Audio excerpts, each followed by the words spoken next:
દાહોદ જિલ્લાના દેવગઢ બારિયા પાલિકાના 3 વોર્ડની 6 બેઠકો માટે પક્ષાંતર ધારા હેઠળ સભ્યોને ગેરલાયક ઠેરાવતા ખાલી પડેલી આ બેઠકોની પેટા ચૂંટણીને લઈ સ્થાનિક રાજકારણમાં ભારે ગરમાવો જોવા મળી રહ્યો છે, જેમાં ફોર્મ ભરવાની અંતિમ તારીખ સુધીમાં કુલ 30 જેટલા ફોર્મ ભરાયા છે। ત્યારે નોંધપાત્ર બાબત એ છે કે ભાજપે આ 6 બેઠકો પર તમામ નવા ઉમેદવારોને મેદાને ઉતાર્યા છે, જ્યારે બીજી તરફ પક્ષાંતર ધારા હેઠળ ગેરલાયક ઠરેલા સભ્યો પણ ફરીથી ચૂંટણી મેદાનમાં ઝંપલાવતો હોવાનું હવે સૌની નજર ઉમેદવારી પત્ર પાછા ખેંચવાના અંતિમ દિવસ પર ટકેલી છે કે જેનાથી ચૂંટણીનું અંતિમ ચિત્ર સ્પષ્ટ થશે।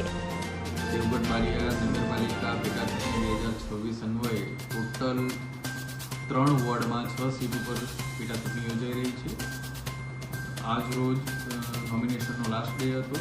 ટોટલ 30 ફોર્મ ભરાયા છે। એમાં વોર્ડ નંબર 1માં 8, વોર્ડ નંબર 4માં 9 અને વોર્ડ નંબર 5માં ટોટલ 13 ફોર્મ ભરાયા છે। આમ કુલ 33 ઉમેદવારોએ ઉમેદવારી નોંધાવી છે। Bureau report CN24 news. હવે જુઓ દેશ દુનિયાની તમામ ખબરો તમારી આંગળીના ટેરવે। ઉઠાવો મોબાઈલ અને Google Play Store પરથી ડાઉનલોડ કરો અમારી CN24 ન્યૂઝ મોબાઈલ એપ।